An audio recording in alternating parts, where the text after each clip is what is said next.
बाजार बोलता है हमारा खास सेगमेंट, और बाजार वही बोलता है जो आंकड़े बताते हैं। और आंकड़े ये बता रहे हैं कि एफआईआई की ओर से लगातार हो रही है भारतीय बाजारों में बिकवाली, और डीआईएस यानी कि घरेलू संस्थागत निवेशक लगातार पिछले 23 दिन से कर रहे हैं खरीदारी। जल्दी से आपके सामने वो आंकड़ा लेकर आते हैं कि एफआईआई डीआईएस की ओर से शुक्रवार को यानी कि 17 तारीख को किस तरह के आंकड़े बनते हुए दिखे हैं। एफआईआई का जैसे मैंने कहा फिर से एक बार बिकवाली का ही रुझान है, और शुक्रवार को भी आप देखेंगे 3,300 करोड़ रुपए से ज्यादा की बिकवाली उनकी ओर से देखने को मिली है। वायदा बाजार को भी मिला लें तो 18,000 करोड़ रुपए से ज्यादा के उन्होंने जो बिकवाली के मूव्स हैं वो लिए हैं। डीआईएस की ओर से 23 दिन से लगातार खरीदारी जारी है। 2,500 करोड़ रुपए से ज्यादा की खरीदारी शुक्रवार के सेशन में भी देखने को मिली है। तो भले ही जितना एफआईआई ने बिकवाली करी उससे कम डीआईएस ने खरीदारी करी, लेकिन बाजार में आज हमने देखा है कि जो शुरुआत है वो पॉजिटिव साइड पे देखने को मिली। इसमें बहुत सारी खबरें और न्यूज़ फ्लो का भी इम्पैक्ट है, रिजल्ट्स का भी इम्पैक्ट है, बड़े नतीजे आए हैं जो कि इंडेक्स का पार्ट है उसका भी इम्पैक्ट देखने को मिला। लेकिन गेन एंड लूजर्स कौन से हैं वो शेयर आपके सामने रखते हैं, फिर उन सारे स्टॉक्स के ऊपर बात करेंगे, सारी खबरों पर बातचीत करेंगे जिनका बाजार का जिनकी वजह से आज बाजार में काफ़ी अच्छा इम्पैक्ट देखने को मिल रहा है। आज आप देखिए टेलीकॉम स्टॉक्स फोकस में है। टीटीएमएल यानी कि टाटा टेली सर्विसेज 13% से ज़्यादा का मूव है। एमटीएनएल में भी 11% से ज़्यादा की तेज़ी है। आइडिया को आप देखिए 10% का ऊपरी सर्किट स्टॉक में लगा हुआ था, अब तो 14% के आसपास के मूव भी हो चुके हैं।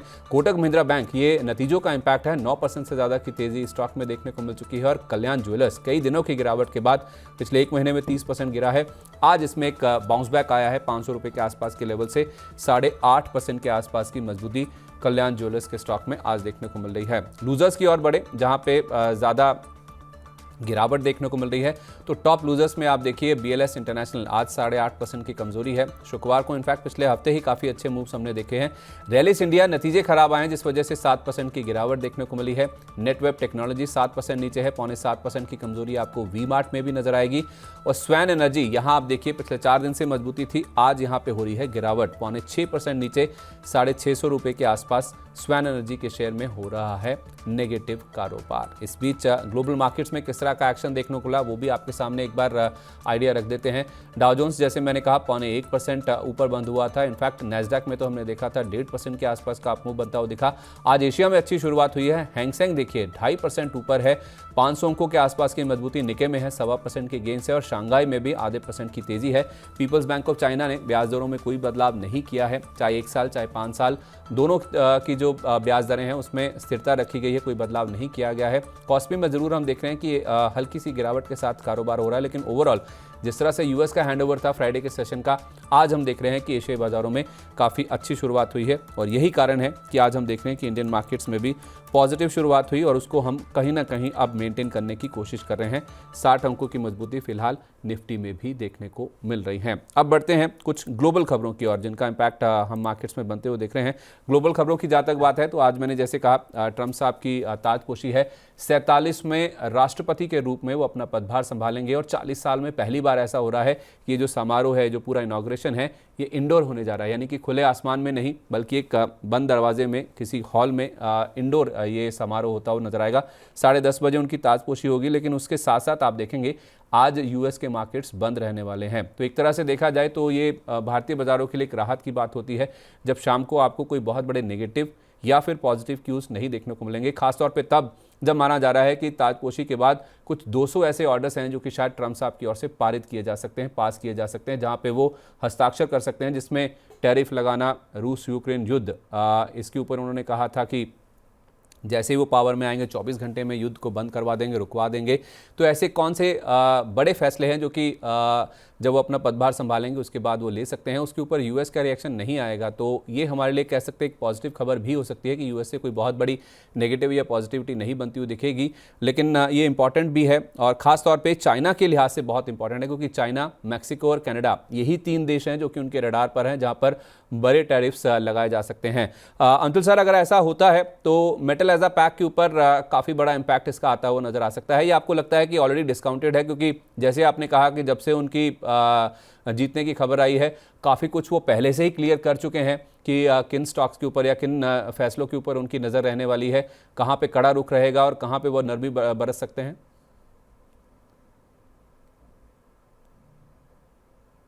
सर आप म्यूट है, आपकी आवाज़ नहीं आ रही, सॉरी प्लीज़। देखिए मोटा मोटा अंदाजा क्लियर था कि कहाँ होगा, बस साइन होने की देर है। अगर जैसा एक्सपेक्टेड है वैसे ही साइन होता है, मार्केट ऑलरेडी उसके लिए पॉजिटिवली रिएक्ट कर चुका है, तो कोई बहुत ज्यादा रिएक्शन आना नहीं चाहिए। और वैसे भी आज मार्टिन लूथर डे, उनका बर्थडे है, तो मार्केट बंद है तो वैसे भी रिएक्शन आएगा नहीं। और फ्यूचर्स मार्केट में जब रिंग मार्केट बंद होता है तो बहुत ज्यादा वॉल्यूम नहीं होता है, तो रिएक्शन भी उतना शार्प होना नहीं चाहिए। बट ऑन एंड ऑल मेरे को अभी वहां से कोई नेगेटिव क्यूज आते हुए नहीं दिख रहे हैं। उसके सबसे बड़ी वजह यह है कि अगर आप डाउ जोन्स का स्ट्रक्चर देखेंगे तो इसमें एक बड़ा करेक्शन आया था 4 दिसंबर से लेके ऑलमोस्ट 13 जनवरी तक। 26 ट्रेडिंग सेशन में 8% का करेक्शन था। वहां से फेल्ड लो बना के हम स्विंग हाई पे आए हैं। तो अगर ये स्विंग हाई सस्टेन होता है 43,800 के ऊपर डाउ जोन्स फ्यूचर में, तो ऑल टाइम हाई का टारगेट खुलता है 45,800, यानी 2000 पॉइंट की रैली। और अगर 2000 पॉइंट की रैली बनती है तो इंडियन मार्केट में वहां से पॉजिटिव इंडिकेशन आएगा। और ये पॉजिटिव इंडिकेशन इंटेंसिफाई इसलिए हो सकता है कि एफआईआई की अगर नेट पोजीशन आप देखेंगे तो 3,26,000 कॉन्ट्रैक्ट शॉर्ट है, 3,40,000 पे हम ओवरसोल्ड हो जाते हैं। और नेट बेसिस पे भी 6 लाख कॉन्ट्रैक्ट शॉर्ट है, 740 पे हम ओवरसोल्ड होते हैं। तो एफआईआई के पास अब शॉर्ट्स ज्यादा खोलने की जगह नहीं है।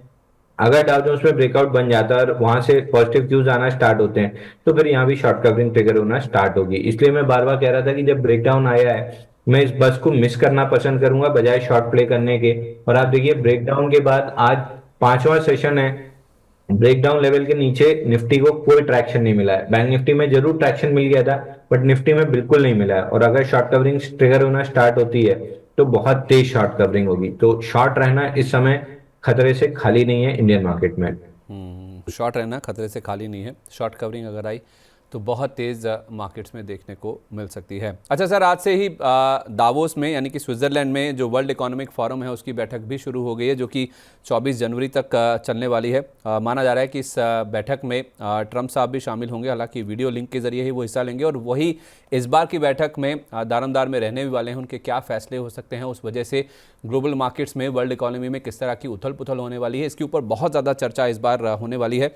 और हमारे लिए इंपॉर्टेंट इसलिए है क्योंकि हमारे बहुत सारे मंत्री हैं जो कि इस बैठक में पहुंचते हुए देखें। और सबसे बड़ा दल है अब तक का, अगर आप देखेंगे जो वर्ल्ड इकोनॉमिक फोरम में जो एक मंच है उसमें हमारे जो कुछ कॉर्पोरेट इंडिया के सीईओज जाते हैं, सबसे बड़ा दल भारत की ओर से भेजा गया। और कोई ऐसा राज्य नहीं है, कोई ऐसा स्टेट नहीं है जहां से प्रतिनिधि इस फोरम में नहीं पहुंचते हुए दिखे हैं।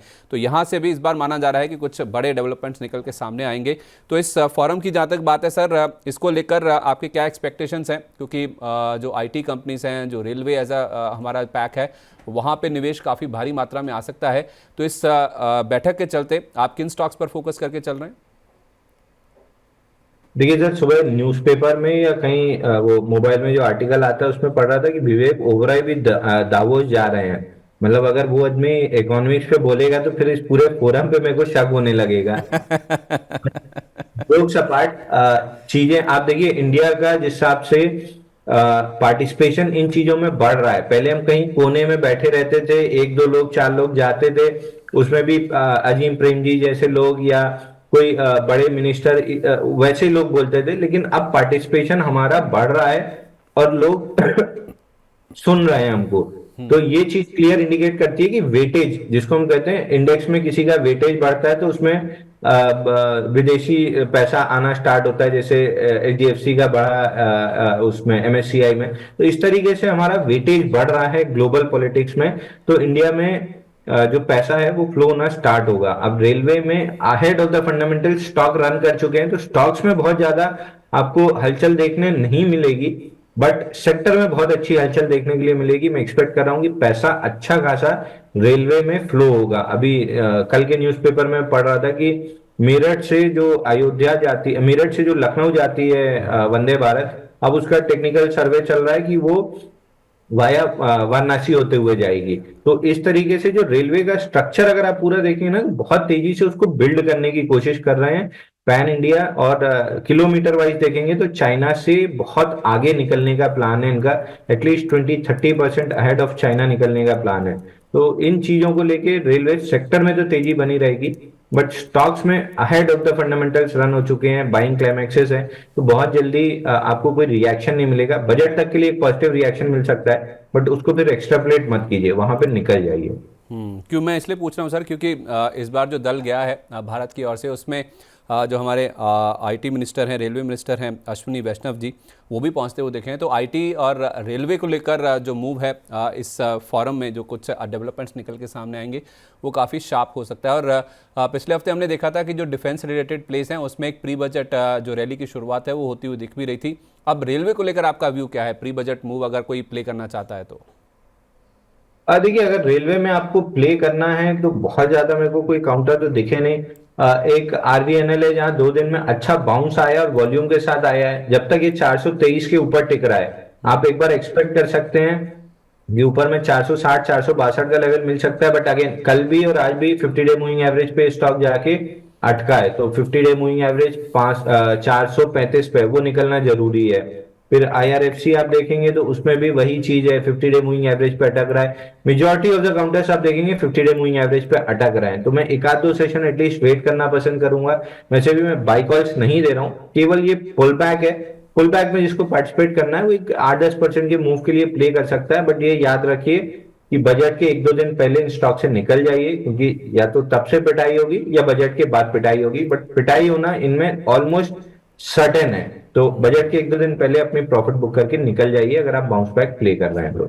8 से 10% का अगर आप प्ले करते हैं बाउंस बैक रेलवे स्टॉक्स में, तो बजट से पहले या फिर बजट के दिन, क्योंकि बजट के बाद तो लाजमी है कि इन स्टॉक्स में, जैसा हमने पिछले साल भी देखा था, पिटाई होती हुई नजर आई थी, मुनाफा वसूली हावी हुई थी। तो अगर आप प्ले कर भी रहे हैं एक बाउंस बैक के लिए, तो बजट से पहले, अनाउंसमेंट से पहले ही आप इनसे निकल जाइए। जो भी मुनाफा आपको मिल रहा है ये आपके लिए बहुत ही इंपॉर्टेंट अपडेट है। अच्छा, ग्लोबल खबरों में सर, इस हफ्ते बैंक ऑफ जापान की पॉलिसी बैठक होने वाली है और इनके जो नए गवर्नर बने हैं उनकी ओर से इंडिकेशन ऐसे हैं कि अब जो पॉलिसी होगी, पिछली बार तो कोई छेड़छाड़ नहीं की गई थी ब्याज दरों में, लेकिन इस बार एक्सपेक्टेशन है कि ब्याज दरों में बढ़ोतरी हो सकती है, ब्याज दरें बढ़ाई जा सकती है, ऐसी आशंका है। तो एक जो इनकी करेंसी है येन, उसमें मूव देखने को मिल सकता है और उसका जो इम्पैक्ट है, जो भारत में लिस्टेड कंपनीज है जिनका जापान से या फिर येन से वास्ता है, उसमें मारुति है जिसके ऊपर इम्पैक्ट आ सकता है। इसके अलावा असाही इंडिया ग्लास है, हिताची एनर्जी है। ये कुछ स्टॉक्स हैं जो कि भारत में ऑपरेट करते हैं, लेकिन इनके पेरेंट या फिर इनके जो तार हैं कारोबार के, वो जापान से या फिर येन से जुड़े हुए हैं। इन स्टॉक्स पर आपका क्या व्यू है सर, इस एक्सपेक्टेशन में कि बैंक ऑफ जापान दरें बढ़ा सकता है? देखिए, असाही असाही इंडिया में आप देखेंगे, असाही इंडिया ग्लास तो फिलहाल शॉर्ट टर्म डाउन मूव दिख रही है। मेजर सपोर्ट टेस्ट कर चुका है 637 का, वहां से बाउंस आ रहा है, बाउंस एक्सटेंड करेगा 20 डे मूविंग एवरेज 692 तक। वहां तक अगर प्ले कर रहे हैं तो वहां तक लॉन्ग प्ले कर सकते हैं बाउंस बैक के लिए, वहां पे एग्जिट कर लीजिए, क्योंकि नेक्स्ट लेग में अगर ये 630 632 की रेंज तोड़ता है तो थोड़ी सी डाउन साइड गहराएगी। वहीं मारुति में आप देखिए 11,700 का लेवल रिक्लेम होके वहां पे फ्लैग बना था, जिसका ब्रेकआउट आया है। टारगेट हमने डिस्कस किया था ऊपर में 12,200 का, जो ऑलमोस्ट टेस्ट हो चुका है, तो अब यहाँ पे प्रॉफिट बुकिंग आती हुई दिख सकती है। बहुत यहां से इमीडिएट रैली ले लेगा ऐसा कोई स्ट्रक्चर नहीं दिख रहा है। एक pull back into 20 day moving average 11,750 तक आता है, तो वो डिसाइड करेगा कि ये स्टॉक यहां से ऊपर जाएगा या वापस 11,400 का ब्रेकडाउन ले लेगा। तो फिलहाल मारुति का स्ट्रक्चर ठीक लग रहा है, बट 11,750 के अराउंड डिसाइड होगा कि स्टॉक को ऊपर जाना है या नीचे जाना है। चलिए ठीक है, ये तो बात हुई मारुति की, लेकिन इस बीच हमारे साथ कार्यक्रम में Natwarlal sons and stock brokers के सीईओ समीर दलाल भी कार्यक्रम में शामिल हो चुके हैं। उनको भी कार्यक्रम में शामिल करते हैं। समीर सर, बहुत स्वागत है sir, very good morning, welcome to money 9 sir. Good morning, thank you.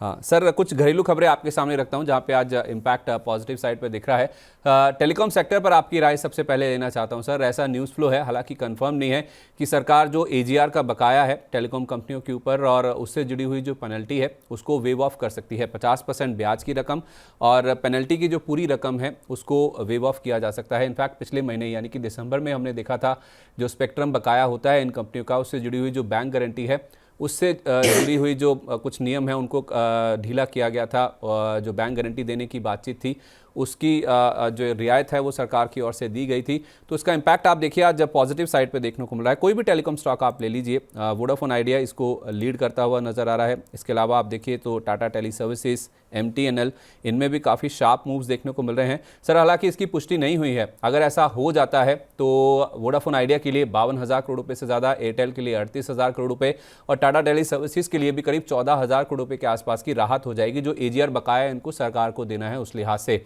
Numbers तो बहुत प्रॉमिसिंग है सर, बहुत बड़ी राहत इनके लिए हो जाएगी। नेट देखा जाए तो 1 लाख करोड़ रुपए से ज़्यादा की राहत है जो कि सरकार की ओर से दी जा सकती है इस सेक्टर के लिए, खासतौर पे वोडाफोन के लिए एक बहुत बड़ी पॉजिटिव खबर हो जाएगी। आप कैसे देख रहे हैं सर इस मूव को? वोडाफोन आइडिया एक समय 10 रुपये के ऊपर भी चला गया था, अब प्रॉफिट बुकिंग हावी हो चुकी है, 8% ये आप मूव के साथ 9 रुपये 86 पैसे पे कारोबार कर रहा है। ये पूरे न्यूज़ फ्लो को समझाइए और पूरा टेलीकॉम स्टॉक्स पर आपका व्यू क्या है वो भी बताइए। जी, सो न्यूज़ फ्लो जो है, this is actually rumours, we do not know कि ये प्लान आउट होगा, प्ले आउट होगा कि नहीं होगा। ये सब टेलीकॉम कंपनीज सुप्रीम कोर्ट में मल्टीपल टाइम्स गए टू मल्टीपल बेंचेस की हम जो आपका कैलकुलेशन है वो गलत है, वो एटलीस्ट रेक्टिफाई करो। सुप्रीम कोर्ट ने वो रिजेक्ट कर दिया था। अभी न्यूज आ रही है कि गवर्नमेंट ये बेनिफिट देगी।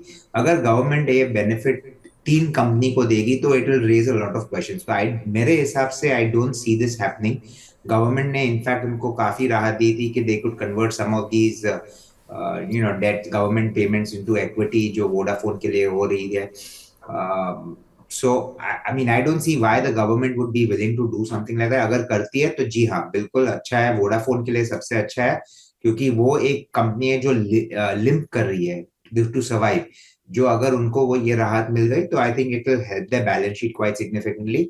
बट भारती को भी बहुत अच्छी बेनिफिट मिलेगी, क्योंकि भारती की बैलेंस शीट जो स्ट्रांग है will become even stronger and they will be able to compete even more with Reliance Industries। तो it will actually be a slight negative for Reliance, क्योंकि आपके कंपेटिटर स्ट्रांग हो रहे हैं और आप को ज्यादा कुछ बेनिफिट नहीं आ रहे। टाटा टेली सर्विसेज तो बहुत छोटी कंपनी है, तो of course it's beneficial to them, but I don't see them being able to compete। और MTNL में तो कोई ऐसा रिक्वायरमेंट ही नहीं कि AGR ड्यूज था कि वो स्टॉक रैली करे। नेट हम भारती पे अभी भी बहुत पॉजिटिव है from a longer term perspective, क्योंकि अगर आता है राहत तो भारती को भी बेनिफिट मिलेगा and they will be able to grow stronger. अगर नहीं आता है और Vodafone falls out by the way side, जो हमारा शायद प्रोबेबिलिटी है, क्योंकि आफ्टर एवरीथिंग इतना फंड रेजिंग करने के बाद भी they are not able to get more market share. और अगर आप मार्केट शेयर नहीं कैप्चर कर पा रहे तो it becomes very difficult for you to turn profitable, क्योंकि you still have a lot of investments to do in 5G and all of those। So for me जो भी होता है, Bharti is one of the stocks that one can focus on। और रिलायंस तो हम positive वैसे भी थे, बट अगर ये नहीं होता है, Vodafone keep struggling like this, then the Jio business जब भी लॉन्च होगा तो it will do well, but it's not currently listed, so you have to buy Reliance conglomerate। उसमें yes, Jio has a percentage of the good part of the profit, but it's still not the total part। So the easiest way or best way to play it according to me is Bharti Airtel। आए कि ना आए, the easiest way to play is Bharti Airtel। ठीक है, तो Bharti Airtel इसमें सबसे बड़ा बेनिफिशियरी है। सर एक इंडस टावर्स, क्योंकि वोडाफोन का नाम आता है या वोडाफोन को कोई भी राहत की बात आती है तो इंडस टावर्स में भी हम देखते हैं कि मूव काफ़ी शार्प देखने को मिलता है। तो एक इंडस टावर्स पे 374 के आसपास आपका क्या व्यू है? So Indus Towers actually is a stable company, और अगर Vodafone is able to survive, I think then there is more benefit for Indus Tower। क्यों? क्योंकि for any tower company to have two users of the tower, तो उनका break even से marginal profit रहता है। पर जैसे आपका थर्ड यूजर आ जाता है टावर पे, तो the profitability of that tower goes up quite significantly. So if अगर ये राहत आती है और वोडाफोन सर्वाइव करती है तो इंडस टावर के लिए तो बहुत ज्यादा अच्छा है। अगर नहीं भी आती है and Vodafone still limps along, it's still okay, but Vodafone still like I said needs to do a lot of spending for its 5G spectrum. तो इंडस टावर्स की ग्रोथ अपॉर्चुनिटी अभी भी अच्छे ही है। उनको जो पैसे कलेक्शन पहले करने के थे फ्रॉम वोडाफोन आइडिया, वो भी थोड़े कलेक्ट हुए, so it is a good opportunity. But अगर if I wanted to play the space, मेरे हिसाब से अभी भी best way to play the telecom space is Bharti. Which also gives you Indus towers, क्योंकि वो इंडस टावर के प्रमोटर है। तो अगर बेनिफिट इंडस को भी आता है तो Bharti stands to benefit from that as well. Anshu sir, Kalyan jewellers, मुझे याद है पिछले हफ्ते मेरी आपसे बात हुई थी तो आपने कहा था कि बड़ा डाउनफॉल इस स्टॉक में आ सकता है।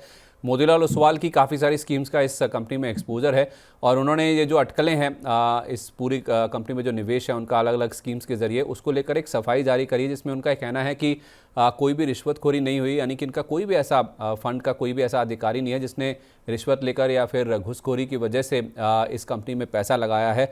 मैनेजमेंट ने भी पिछले हफ्ते जब ये अटकलें आई थी तो उसको सिरे से नकारा था, इस पर अब खंडन दिया था, लेकिन स्टॉक पिछले हफ्ते काफ़ी गिरा है, 16% पिछले हफ्ते गिरा, एक महीने में 30% गिर चुका है। आज इसमें एक बाउंस बैक देखने को मिल रहा है, क्या ये एक डेड कैट बाउंस है? आपका व्यू अभी भी इंटैक्ट है कि ये 350 के भी नीचे जा रहा है? सर देखिए, अंशु सॉरी सर आपके लिए। और जी, देखिए, जब ब्रेकआउट फेल हो रहा था इस काउंटर में तब हमको ये न्यूज़ नहीं पता थी कि ये मोतीलाल वाला या ये सब लफड़ा आ रहा है। चार्ट आपको सबसे पहले बताता है कि चीजें बदल रही हैं, चाहे वो बुलिश हो चाहे वो बेरिश हो। सिक्स्थ स्टेज का ब्रेकआउट था, सिक्स्थ बेस का ब्रेकआउट था, आपने में से उस दिन क्लैरिफाई भी कराया था कि ये बेस क्या होता है और सारी चीजें हमने काफी लंबा इस पर डिस्कशन किया था। सिक्स्थ बेस का बेस ब्रेकआउट फेल हुआ था, वहां से तीन टारगेट थे, 632, 514 और 335, दो अचीव हुए हैं। सेकेंड टारगेट बहुत तेजी से फिसल के अचीव हुआ है, इसलिए डेड कैट बाउंस आना है। अब 10 डे मूविंग एवरेज से 10% दूर है, इतनी दूरी कभी सरवाइव नहीं होती है, वो मैग्नेट की तरह एक्ट करता है। तो एक बार पुल बैक रहेगा, प्रोबेबली 590 भी आपको पुल बैक में मिल जाए 10 डे मूविंग एवरेज कैचअप करने के लिए, या साइडवेज चला जाए और मूविंग एवरेज नीचे आ जाए। तो दोनों केस में जब ये दोनों कैचअप हो जाएंगे तो नेक्स्ट डाउन मूव आपको मिलेगी 335 रुपए तक। तो मेरे को हाई लाइकली है कि 514 के नीचे जैसे ये स्टॉक सस्टेन करेगा 335 रुपए तक ये आ सकता है। ओके, ठीक है। समीर सर, वैल्यूएशन को लेकर भी कल्याण ज्वेलर्स के काफ़ी ज़्यादा अटकलें हैं कि जब से इसका आईपीओ आया था उसके बाद मूव बहुत शार्प देखने को मिला था और वैल्यूएशन काफ़ी हाई थे और बाज़ार को एक बहाना चाहिए था जिसमें चाहे आप आईटी रेट्स की बात कर लीजिए, इन्वेंट्री ओवर वैल्यूएशन, या फिर ये जो ब्राइवरी की बात है कि मोतीलाल ओसवाल की जो फंड्स हैं उन्होंने पैसा लेकर स्कीम्स ने यहाँ पे पैसा लगाया है, इसमें निवेश किया है, तो बाजार को रीज़न चाहिए था गिरने का। वैल्यूएशन लेकिन अभी भी हाई हैं, आज एक बाउंस बैक जरूर देखने को मिल रहा है। वैल्यूएशन इन लेवल्स पे आपको कल्याण ज्वेलर्स के कैसे नजर आ रहे हैं सर? जी बिल्कुल, आपने करेक्ट कहा कि वैल्यूएशन जब स्टॉक 800 था वाज डेफिनेटली हाई। अभी 500 लेवल पे they become slightly more reasonable. अगर मैं बोलूं सस्ते हैं, जी बिल्कुल सस्ते नहीं है, बट आपको valuations can not be looked at independently on trailing basis, it has to also be looked at की फॉरवर्ड प्रोजेक्शंस और अर्निंग्स क्या है। और जो कल्याण ज्वेलर्स का बिजनेस मॉडल का शिफ्ट हुआ था, जब स्टॉक अबाउट 100 रुपीज था, कि वो फ्रेंचाइजी मॉडल से करेंगे बिजनेस आगे, which is franchisee owned company operated, तो यानी कि they maintain the control of the sales of the operations and all of that, the employees cost, I mean employees उनका ट्रेनिंग और वो सब होगा। तो that business model has taken off and they are expanding at a very aggressive pace।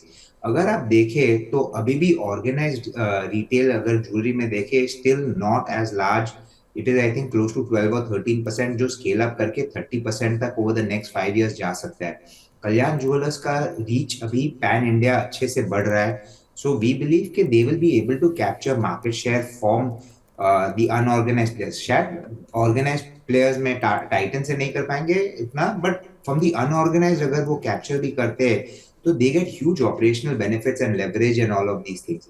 तो मेरे हिसाब से at these current levels Kalyan jewellers अगर कुछ नेगेटिव नहीं है in the actual working of the company, यानी कि अगर वो ओवर इनवॉइसिंग नहीं होता है, which I don't think is happening, अगर उन्होंने ब्राइब नहीं दिया है, which again I don't think is the case, then I think fundamentally it's a good investment from the next 2 to 3 year perspective, क्योंकि growth opportunity वहां पे अभी भी बहुत strong है।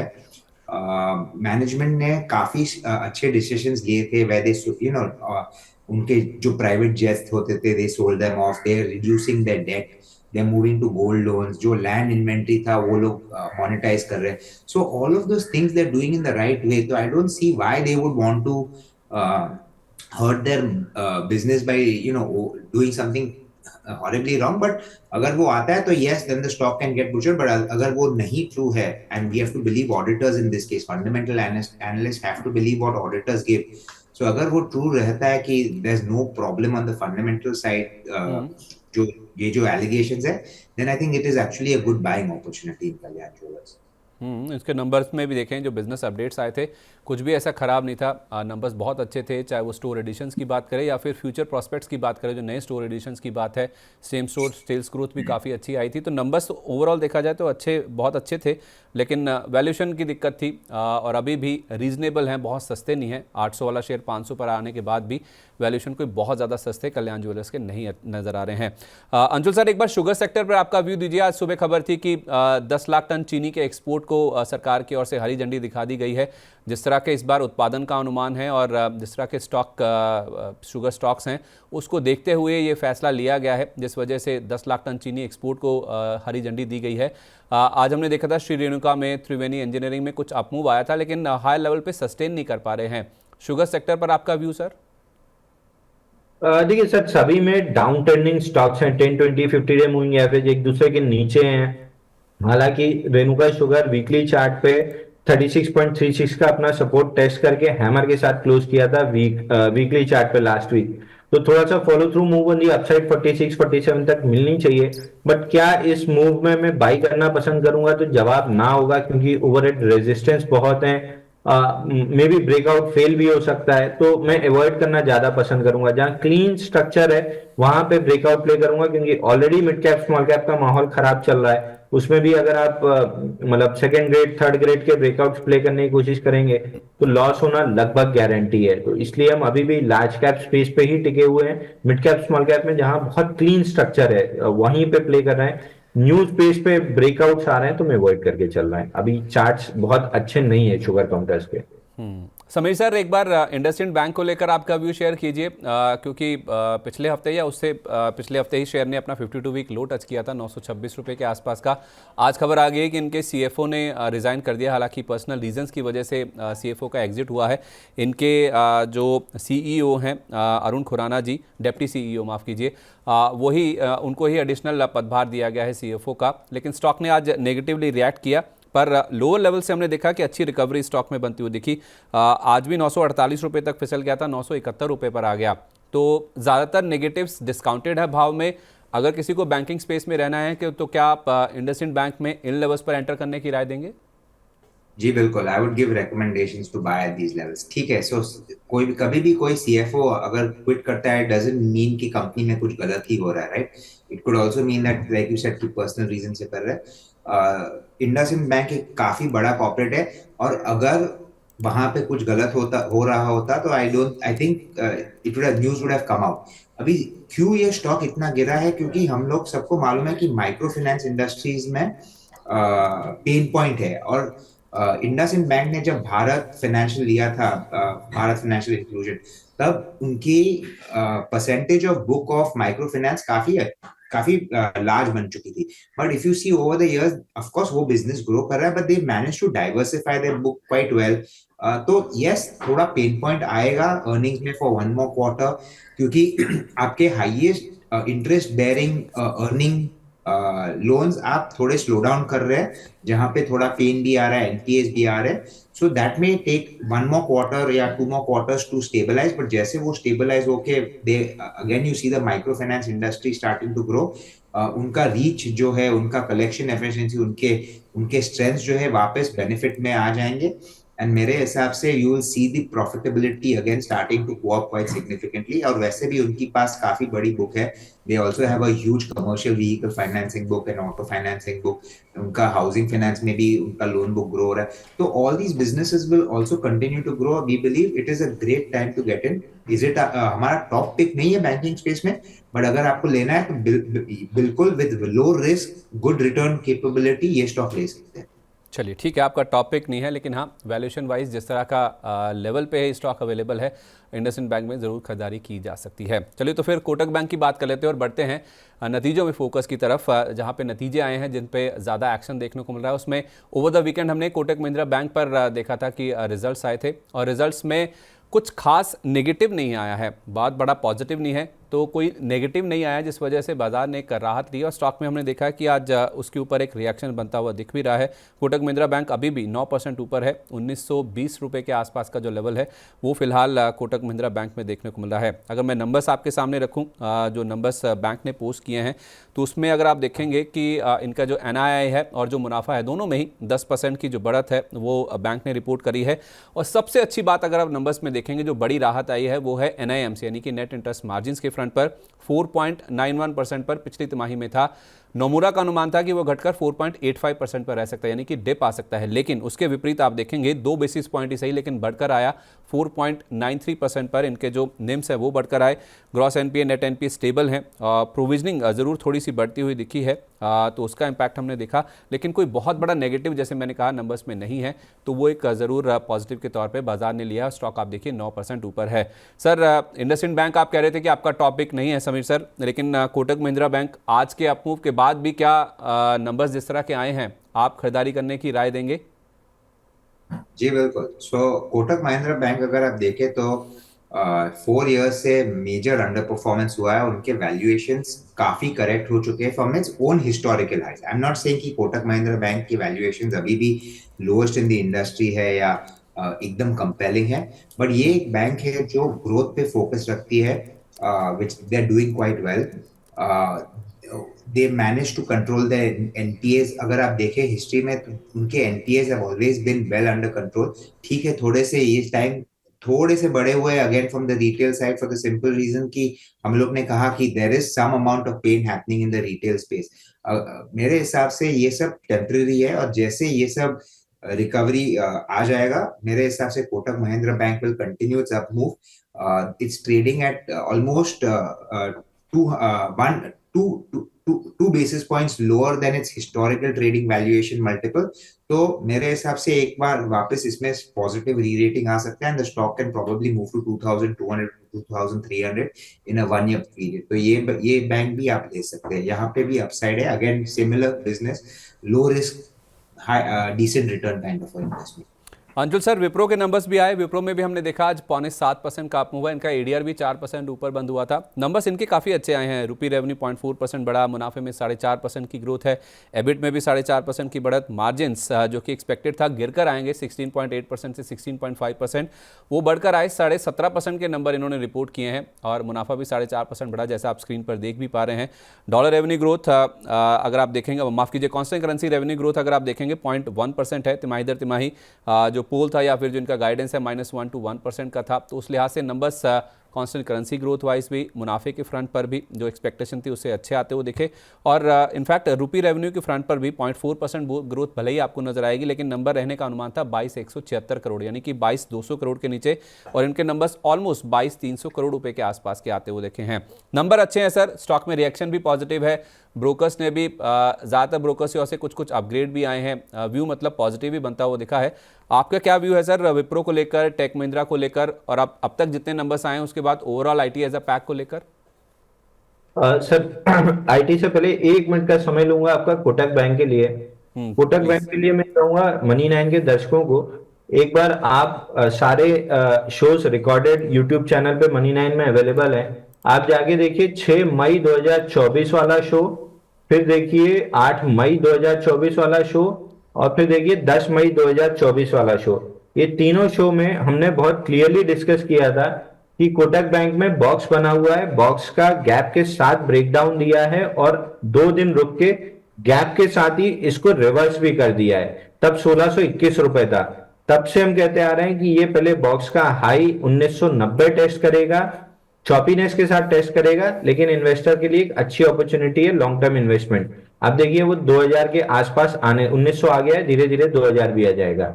अब जब 2000 का ब्रेकआउट देगा तो ये बहुत तेजी से 2400 रुपए जाएगा, क्योंकि फिलहाल 211 हफ्ते हो चुके हैं इस रेंज में। 211 हफ्ते की रेंज अगर ब्रेक और 10-20 हफ्ते लेके अगर ये रेंज ब्रेकआउट लेता है तो 230-40 हफ्ते का बेस ब्रेकआउट होगा।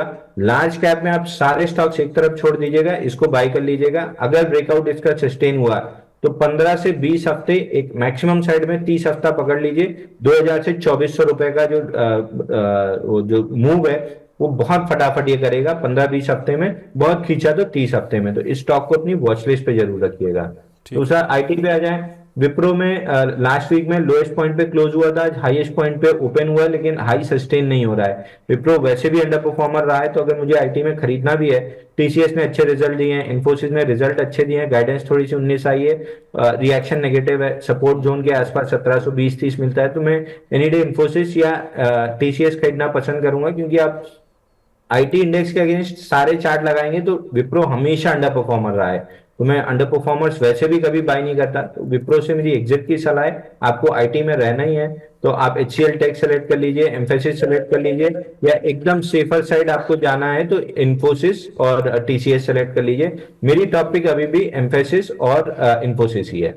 एम्फोसिस और इन्फोसिस टॉपिक्स हैं। और कोटक महिंद्रा बैंक को लेकर तो हमारे दोनों ही जो विशेषज्ञ हैं वो मान रहे हैं कि इस लेवल्स पर खरीदारी करने का मौका है, बड़े अपमूव के लिए स्टॉक तैयार होता हुआ नज़र आ रहा है।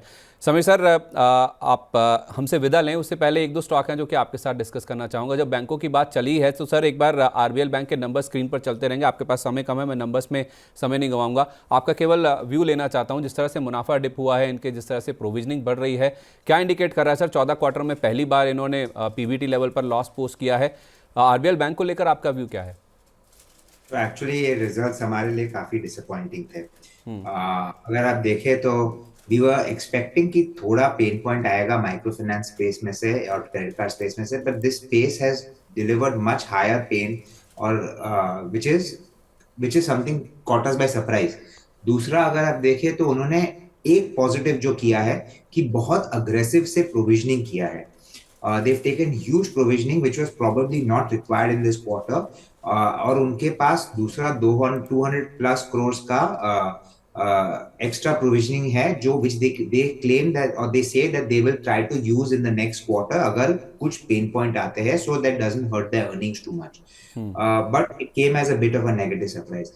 The question now, अभी जो क्वेश्चन आ रहा है कि when will we see the recovery happening in profitability? Okay, they are able to generate higher deposit क्योंकि उनका interest rates which they are offering is better. They are able to give some amount of loans and they are giving more secured loans. वो सब benefits अच्छे हैं. But when will we start returning to high ROE for the bank? वो important है. और management के commentary में ये last quarter के earnings में they were actually a little bit soft in the sense saying कि next quarter भी थोड़ा pain रहेगा. So from that point of view, maybe stock will languish for some more time. शायद 3 महीने और ऐसे ही ये रेंज में रहेगा before it sees any run up. But for the time being, I would say not the stock to buy right away. ठीक है, not the stock to buy right away, अभी रुकना चाहिए, पेन अभी बाकी है शायद।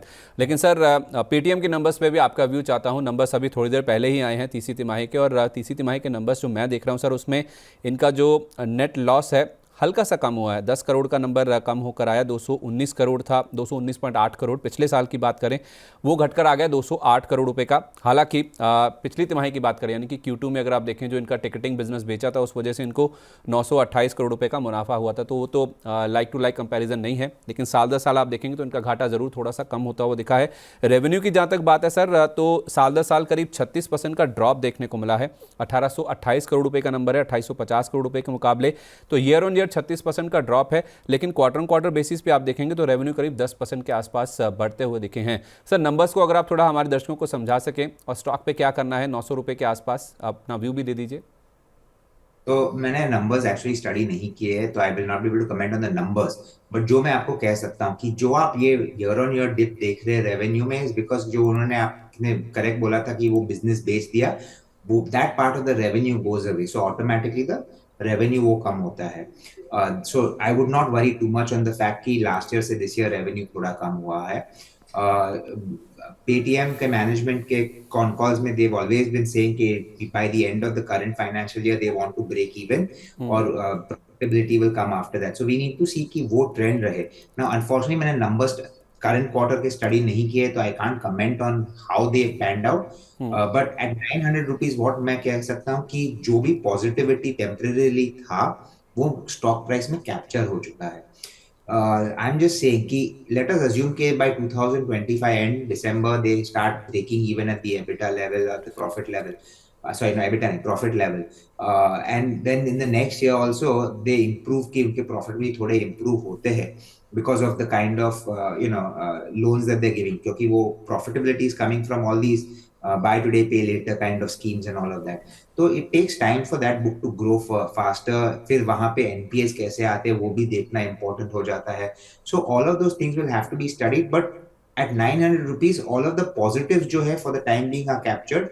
We need to see कि जो उनका टारगेट है वो अचीव कर पा रहे कि नहीं. अगर वो नहीं कर पाएंगे तो मेरे हिसाब से stock will come back down to 700 और levels. If they are able to achieve it, then people will need to start projecting कि FY20 March 27 FY26 और FY27 के, and based on that अगर multiples cheap है, मेरे हिसाब से multiples are not going to be cheap. So फिलहाल I am not a buyer at 900. If it comes to 700 or levels, I would consider looking at the stock.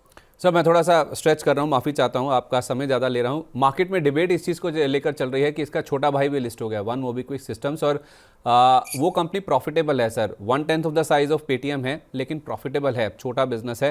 तो Paytm versus अगर one MobiKwik systems की बात करें तो आप किस तरफ जाना चाहेंगे? तो मैंने वन मोबीक्विक अनफॉर्चुनेटली स्टडी नहीं किया है बिल्कुल, सो आई वोंट कमेंट ऑन. चलिए ठीक है सर, इससे पहले कि आप हमसे विदा लें, आपके टॉपिक्स.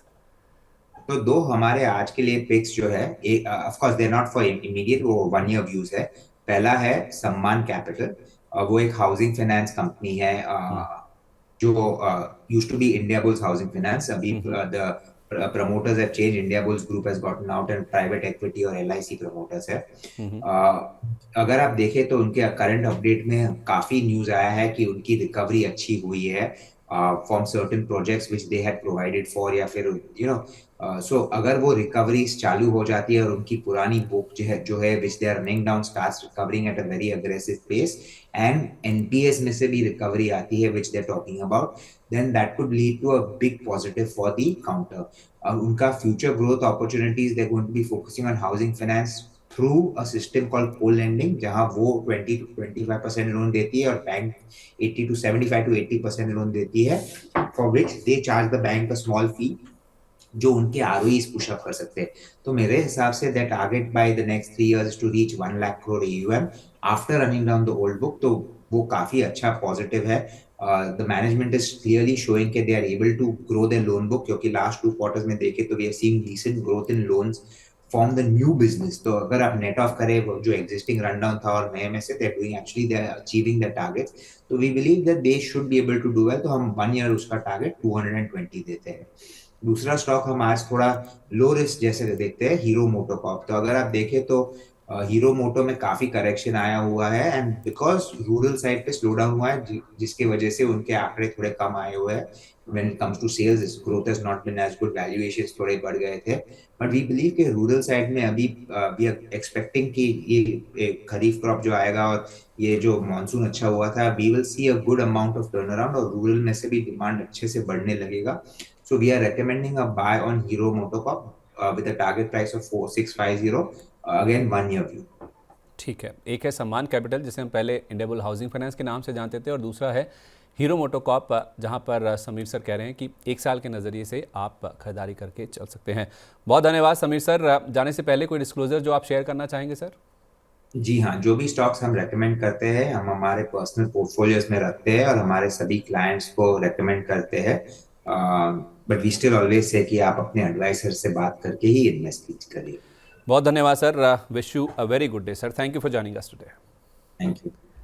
अंशुल सर, 1-2 स्टॉक्स और हैं जो कि नतीजों के दम पर आज एक्शन में है. एक है जियो फाइनेंशियल, जहां पे हम देख रहे हैं कि नंबर्स में मुनाफा 0.3% यानी कि ऑलमोस्ट फ्लैट रहा है, बढ़कर आया है, और रेवेन्यू 6% बढ़कर 438.4 करोड़ पर पहुंचते हुए देखें. और दूसरा नाम है इंडियन होटल्स का. इनके नंबर्स अगर हम देखेंगे तो नंबर्स तो आपको ठीक ठाक नजर आएंगे, इनफैक्ट अच्छे ही नजर आएंगे on the face of it, क्योंकि मुनाफा 33% बढ़ा था, रेवेन्यू 29% बढ़ा, कामकाजी मुनाफे में 31% की ग्रोथ, और मार्जिन में भी स्लाइट अपटिक था 70 बेसिस पॉइंट का. लेकिन उसके बावजूद स्टॉक में हमने देखा नेगेटिव रिएक्शन बनता हुआ दिखा है. क्या कुछ नंबर से पहले ही मूव पॉजिटिव बन गया था, इन एंटिसिपेशन की नंबर अच्छे आएंगे, मुनाफा वसूली हो रही है, या कोई और कंसर्न भी नजर आ रहा है आपको? देखिए, इंडियन होटल में पिछले क्वार्टर का जब रिजल्ट आया था तब टेक्निकली भी स्टॉक में 680 690 का ब्रेकआउट था. मनी 9 पे हमने बाय रेकमेंड किया था. उस वहां से 900 रुपए तक चल गया था स्टॉक, ऑलमोस्ट 900 रुपए पहुंच गया था. First round of profit booking pull back और second round of profit booking start हुई है, जिसमें हाई लाइकली है कि काउंटर 750 के आसपास तक आ सकता है और फिर अगर उसके नीचे सस्टेन किया तो 715 680 की रेंज वापस टेस्ट हो सकती है। तो इंडियन होटल तो मेरे को याद है कि मनी 9 पे जब से इसने 847 का लेवल तोड़ा है तब से मैं सेल रेकमेंड करते आ रहा हूँ कि सेल नहीं मतलब प्रॉफिट बुकिंग रेकमेंड करते आ रहा हूँ कि प्रॉफिट बुकिंग करके बाहर होइए, नए स्ट्रक्चर का वेट कीजिए, तो जो अभी बना नहीं है। जहां तक जियो फाइनेंस की बात है 262 मेजर सपोर्ट है, आईपीओ बेस ब्रेकआउट का रीटेस्ट भी है, तो 262 रुपए अगर मिल जाता है तो लेके डीमेट में पोर्टफोलियो में डाल के छोड़ दीजिए और भूल जाइए इस काउंटर को, 1.5-2 साल के लिए बेहतरीन पैसा देगा। 262 एक बार ऑलमोस्ट रिटेस्ट हुआ था, लास्ट वीक हैमर कैंडल थी, तो करंट वीक में 270 272 जोन भी बड़ा सपोर्ट का काम करेगी। तो जो 10-12 रुपए का मुंह नहीं देखना चाहता है वो 274 272 में ले ले, जिसको प्रिसाइज सपोर्ट चाहिए वो 262 पे ले सकता है। बट मोस्ट लाइकली यहाँ पे एटलीस्ट 50% तो ले ही लेना चाहिए, अगर 262 नहीं आया तो बस मिस हो जाएगी, तो एटलीस्ट 50% लेके छोड़ दीजिए, 50% 262 पे ले लीजिएगा। उसके बाद 1-1.5 साल स्टॉक को छोड़ दीजिए, उसको देखिए मत, आराम से आपको नया ऑल टाइम हाई देखने के लिए मिल सकता है।